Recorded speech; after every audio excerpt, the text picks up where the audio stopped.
What is up, y'all? I'm Dr. Ray Gorman, physical therapist, founder of Engage Movement, and I'm joined here with my client, Trenton Woolcock from T3 Rehab and Performance in Williamsport, Pennsylvania.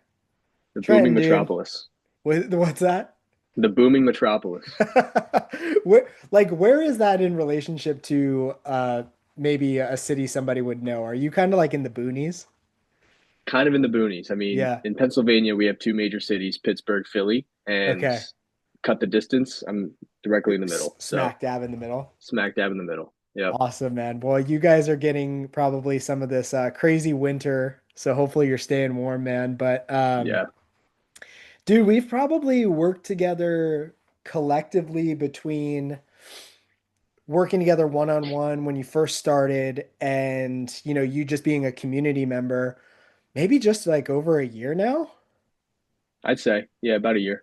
Yeah, man. And your story has been really cool. One that, I'm excited to unpack today. So give us a little background, man. Tell everybody listening kind of what was going on and your journey, and we'll kind of start there. Yeah, man. Well, first of all, thanks for hosting this. Yeah, of course. Um, so yeah, I've been a PT for 3 years now. Started in the hospital outpatient, in-network setting. Yeah. About maybe a year into that, I decided that I want to open or at least venture into the cash based realm and see how it goes, see what works, what doesn't. And then I was in that for about 6 months, clients, 4 to 6 clients maybe, Yeah. and then eventually saw that this could be something, maybe something more than just a side gig. And so I knew I needed more structure. Yeah. Therefore, reached out to Ray. Yeah, knew something needed to change if I wanted to make it from 40 hours of insurance work with 20 hours on the top of a side gig Yeah. to my main thing. So And if I'm recalling correctly, you were kind of dealing with a lot of the things that I think most side gig cash PTs deal with. And the reason why I say that is because when I had my side gig, these are all the things I dealt with. mm, um, you were kind of undercharging, your rate was relatively low. You were almost like doing more performance stuff versus rehab physical therapy type stuff. I think maybe you were just more comfortable selling that. yeah, and Um, I think it was also yes, and also an entry point into the space. I feel like because I yeah, was charging a little bit less than more, not as much as I should have been. Um, and yeah, just an entry point to getting out of in network for yeah, sure. yeah. And also you were not doing packages, if I remember correctly. Not doing packages. Yeah, yeah. Nope. So talk a little bit about like the early days of working together, man, because you were somebody that was in this proverbial like catch 22 where you reached out because you were like, "Hey, I've got some things going on in my business." You were definitely hesitant to Hmm. take that final step forward, and I think people get stuck in this spot where they're like they recognize that they need coaching, they need support, but they feel like they just need to keep doing more of what they're doing to maybe get into a better financial spot to be able to invest in coaching. And I remember distinctly, I was like, dude, the exact reason why you're saying you shouldn't do this might be the reason why you actually should. Talk to me a little bit about that, man, because that was a big inflection point for you. Yeah, man. I think you hit the nail on the head. Like I was definitely resistant. Yeah. Um, wanting needing a coach, knowing that I needed a coach in some capacity. But like you just mentioned, feeling like if I just kept doing the same thing Yeah. for the next however long, something would eventually change. And, I needed to come to the realization that I can either keep doing the same thing for however long and maybe something will change or Yeah.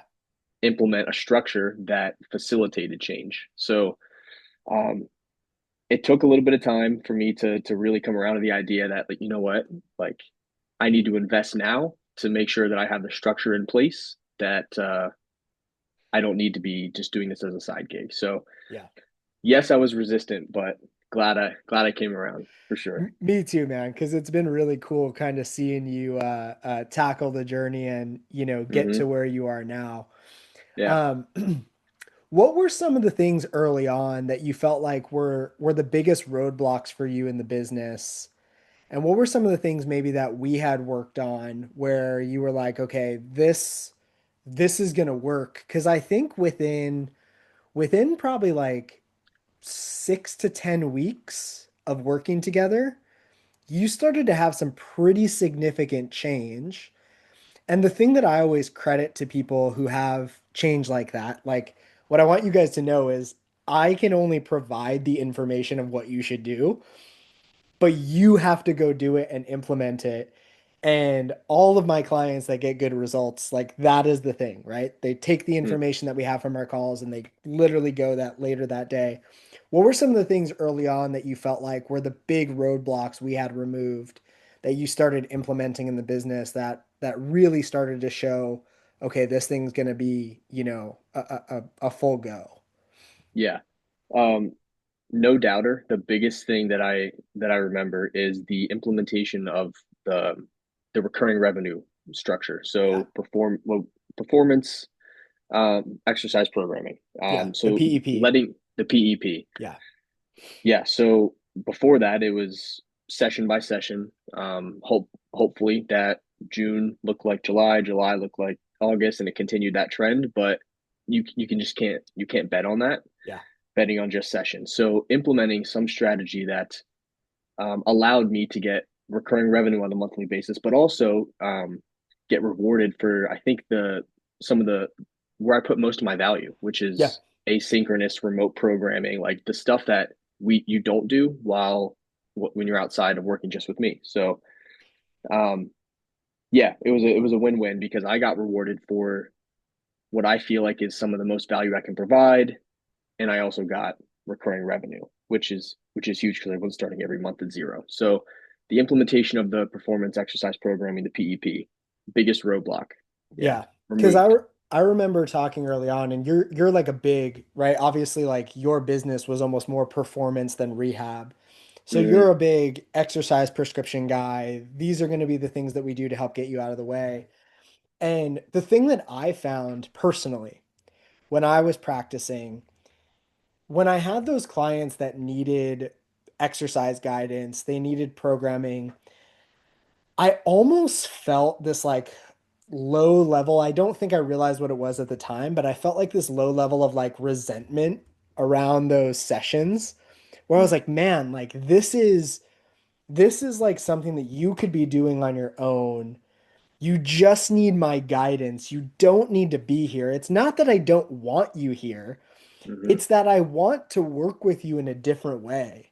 Mm-hmm. Talk to me a little bit about what you've experienced with the prescriptive exercise program, what you've experienced with client outcomes around an asynchronous virtual offer, because I think a lot of PTs out there are hesitant to move away from the bread and butter of what we've learned in school and change the model.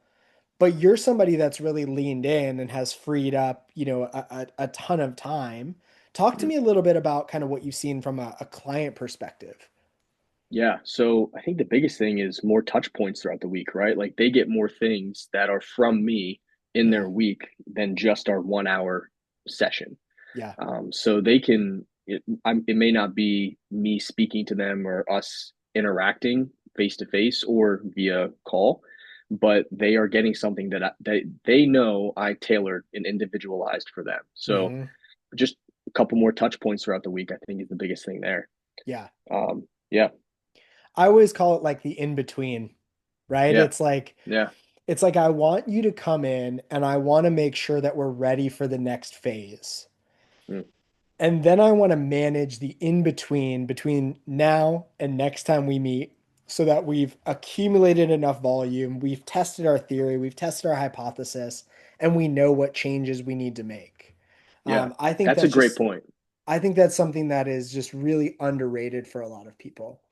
Right. Um, And so if I could interject there, yeah. like the um having more control, and this is specifically Mm, zooming in on like an exercise prescription standpoint and like what the person is doing on a weekly basis, but like yeah, there's going to be, movement from left to right as we go down the road, but like having more control, overall control over their weekly volume, their weekly exercise prescription, their weekly yeah. impact if they're an athlete, through asynchronous programming, remote touch points is so big because then we can make sure, like you mentioned, like phases of rehab, we can make sure that we're scaling appropriately and we have more say and more autonomy over what that looks like. So, Did you hit any resistance when you were implementing this with clients, or did you kind of feel like because of how aligned and convicted you were with this being the thing that they actually needed, that it was kind of like, oh, this is a no-brainer. Like, why wouldn't I mm, want to go on this from a client perspective?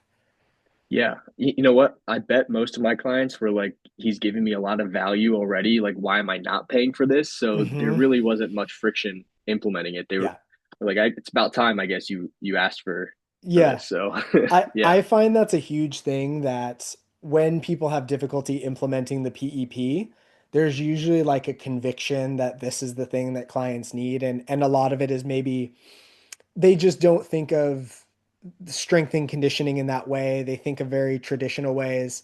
I'm actually writing a post about this today that like if we only talk about 60 minutes one-on-one with a therapist is the value of what we do, don't be surprised when that's all your clients want. Mm, But when you actually start to talk about prescriptive exercise program, asynchronous client management, when we shift to client management, yeah. that can be a big needle mover for a lot of people. 100%, dude. Take me back because we kind of bled these together. What were some of the things that were like going through your head when you were on the fence of hiring a coach, bringing some systems, bringing some structure in? Because I'm sure that there are people out there who are in your exact situation where they need to start transitioning out of their full-time job because you were Mm, working 40 hours when we started working together. Um, but they need this feeling of more money to be able to do that, but they're in this catch 22.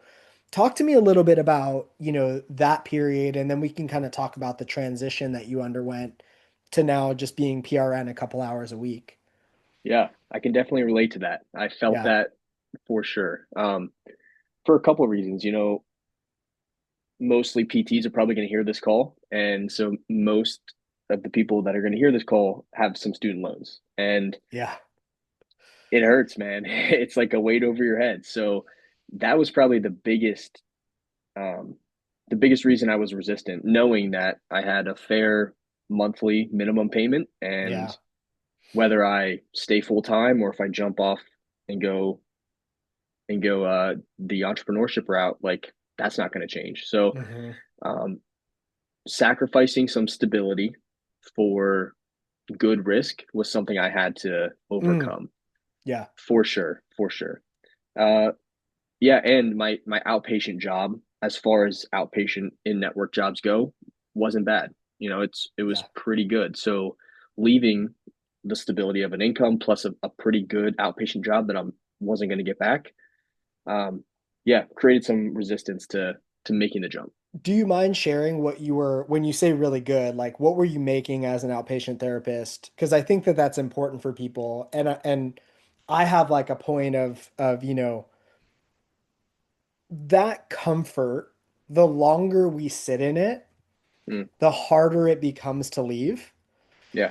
And so I'm just kind of curious, like when you say you had a good job, what was that like, compared to maybe what everyone else out there is dealing with? hmm So I'm in a higher market, a higher demand market for Yeah. physical therapists, and the cost of living isn't super high. So I was Yeah. making Okay.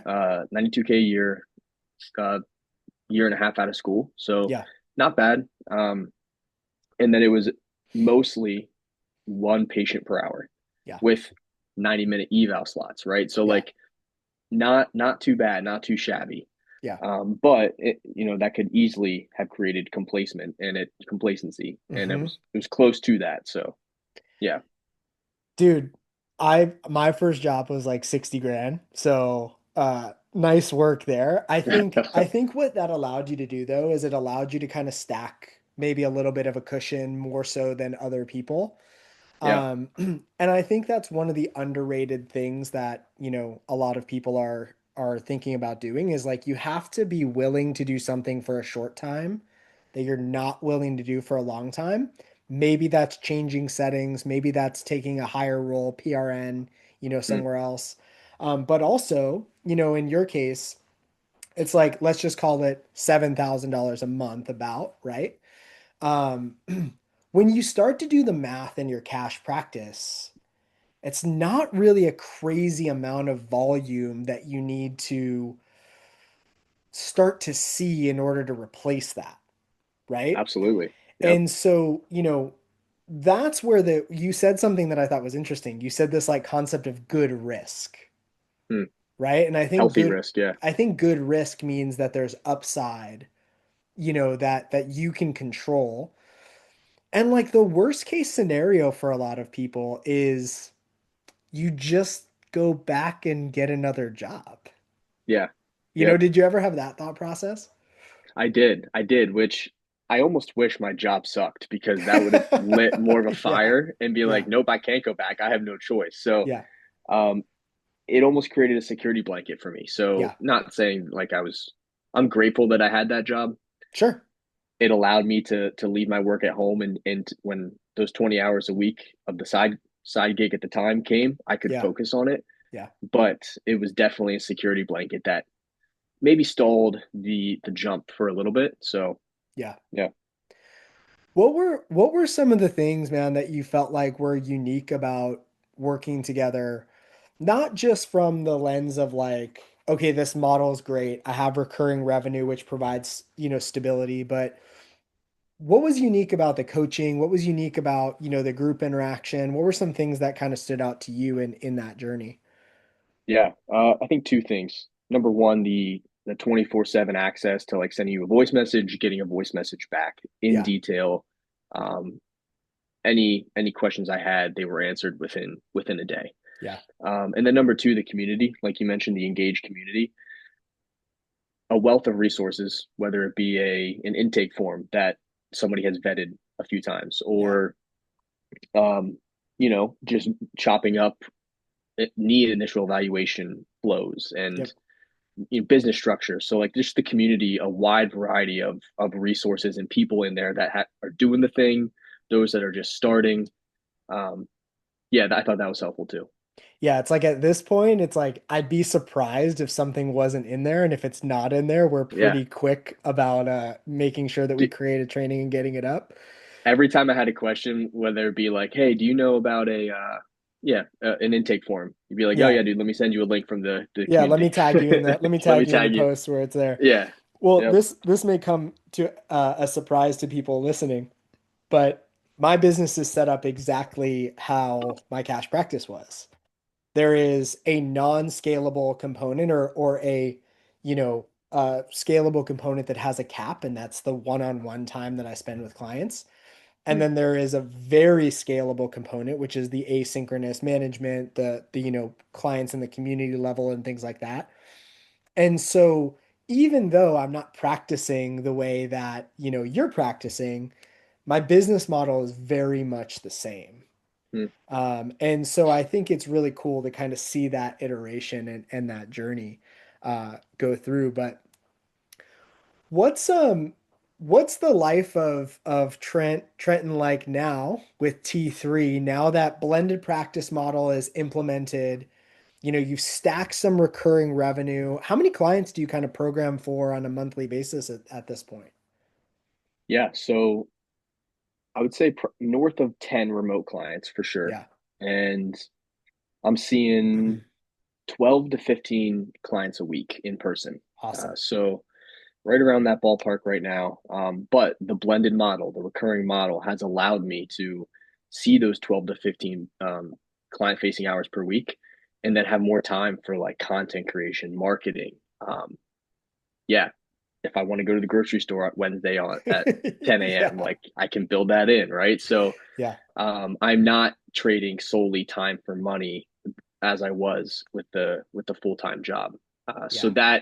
that is the biggest positive and pro that I've noticed so far is I can spend 60 hours a week if I want to, working really, Hmm. really hard at the business, which some weeks I do. Other weeks I can still make the same amount of money and see the same amount of clients and still feel the traction Yeah. while working significantly less if the week calls for it. So Yeah. that's the biggest positive I've noticed so far. Yeah. A couple $1,000s of your or a percentage of your gross revenue that comes in, again, I'm very much of the mindset like keep overhead low, have a business model where profit margins are really high, Mm, stack recurring revenue to give you stability so that you're not building every month from zero every single time because that was one of the biggest stressors that I had mm, in my cash practice was just like it was just constant acquisition.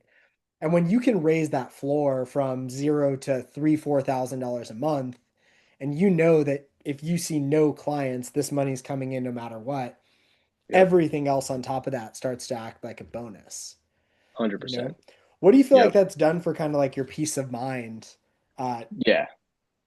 Just that it's given me a peace of mind and has made me more confident to titrate down to per diem work to as needed work now that I'm there. And yeah, it's given me more confidence to take that 2 hours Mm, and do content creation or take those 2 hours and go to the grocery store, go yeah, snowboarding on a Wednesday morning if I want to. So yeah, knowing that that money that like you said, the basement has risen, yeah. I feel more confident taking some time to do other things rather than just like more client facing, right? So I yeah. think we're seeing a big shift in just business philosophy, um, that it doesn't have to be hustle and grind yourself into the ground in order to be successful. I think you're seeing a lot more people lean into a lifestyle first business. I mean, that's what I consider myself to have.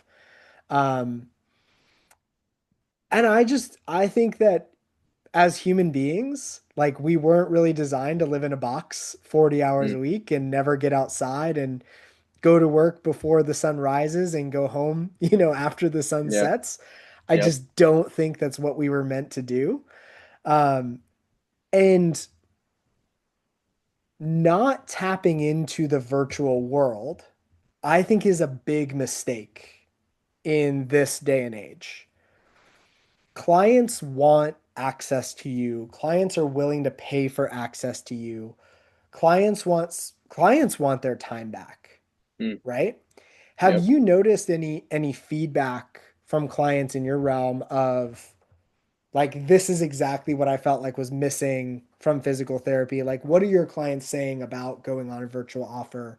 Um, and having you in their pocket as they're training or doing things. Yeah.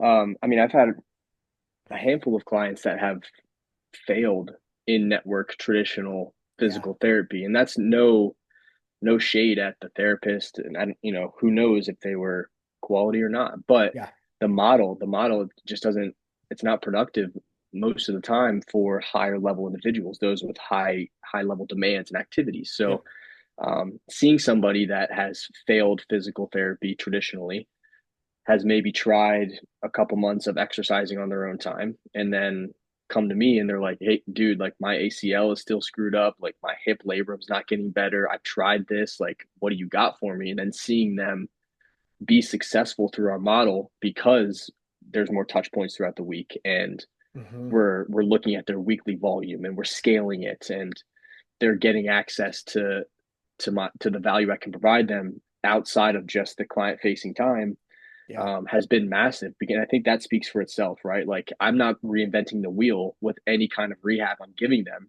It just is a different model because they're having more touch points throughout the week.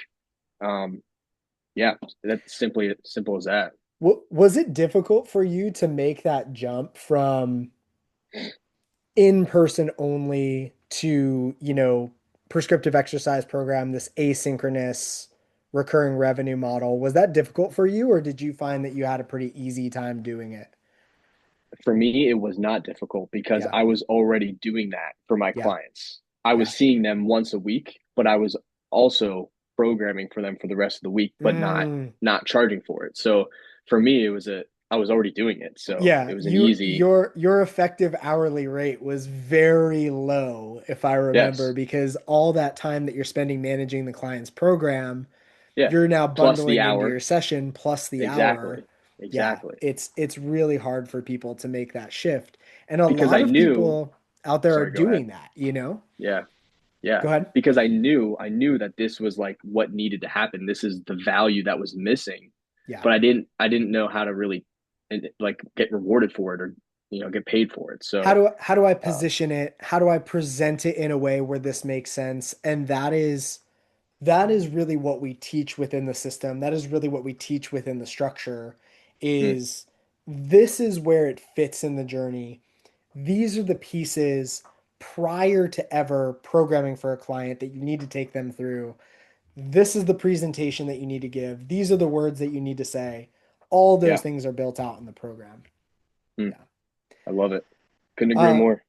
um, well, you're somebody that has taken a massive leap on themselves. You've, at this point, pretty much replaced your salary. You've created a business where not only have you replaced your salary, but you've done it in less than 50% of the time that Hmm. you'd be doing it at the hospital, right? I think you said you're Yep. working about 15 to 20 in-person hours per week, kind of max. Yes. Yep. What's something that you would What's some words that you would give to somebody who was thinking about taking a risk on themselves? They find themselves stuck in that catch 22. Hmm. What would current Trent tell past Trenton? Yeah. Absolutely. I thought that there were so many barriers and so many deterrents for me taking the jump. Yeah. Student loans, just got engaged, fresh out of school. Do I know what I'm talking about? Still Yeah. no, but fake it till you make it. Um, a lot of deterrents telling me like I shouldn't do this. Looking back on it, like I don't know what I was thinking and why I didn't take the jump earlier because Yeah. there were so many more things telling me that I should have done it. And Yeah. um, yeah, so don't let outside factors deter you from taking that jump if you feel like it's the decision you need to make to feel ultimately satisfied with the profession and feel like on Yeah. fire for physical therapy again. So um, Has yeah, it has it rejuvenated you a little bit, man? Being with for sure, yeah. for sure, man, absolutely. Like I have hours, a couple hours a week. I'm spending time like research. Yeah. I'm investing more into physical therapy because number That's one, cool. people are paying for the value, but number Yeah. two, because I want to and I feel ready to rock again. So yeah, That's awesome, man. yep, I think you said something that's really important. Um, no matter how long you wait, the circumstances are never going to be perfect.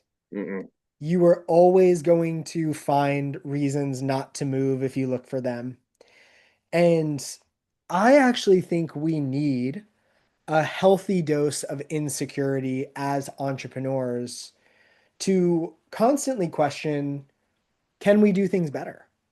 mm, Can we be more efficient? Can we get better client outcomes? Can we do things in a way that just makes more sense in the business? And so, for anybody listening out there, like rather than having those things turn you away, I'd actually just want you to normalize them.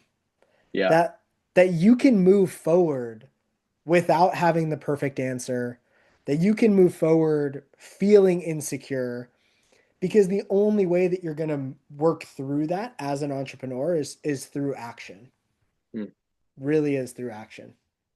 Um, yep, Trenton, dude, I'm so pumped for you in what you've built, in about a year, and the transition from full-time to part-time to now just a couple hours PRN while you're, building your business, replace your salary, man. It's really cool to see.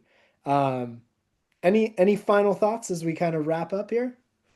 No, man, I appreciate your guidance, and we're just getting started. So I'm Yeah, excited to dude. see what the future holds. Looking forward to seeing what 2026 brings for you, man. I think it's going to be a Let's great go. year for you, brother. Well, thank Thank you, man. you. If anybody wants to connect with you, man, where's the best place for them to find you? I'd assume Instagram, but I don't want to. Yeah, Instagram is great. Let me just double check what my Instagram name is. It's always At funny when that comes Trenton. up. Yeah, right, right. At Trent Woolcock DPT. Yep. Cool. Awesome, man. And if you guys want to find me, you can find me on Instagram at Ray Gorman DPT. You can head over to engagemovement.com. And if you want to watch a training on the model Trenton uses in his exact clinic, I'll make sure that you have a link to it down in the caption below. Trenton, thank you so much, man. Looking forward to seeing what the year brings for you, brother. Thanks again, Ray.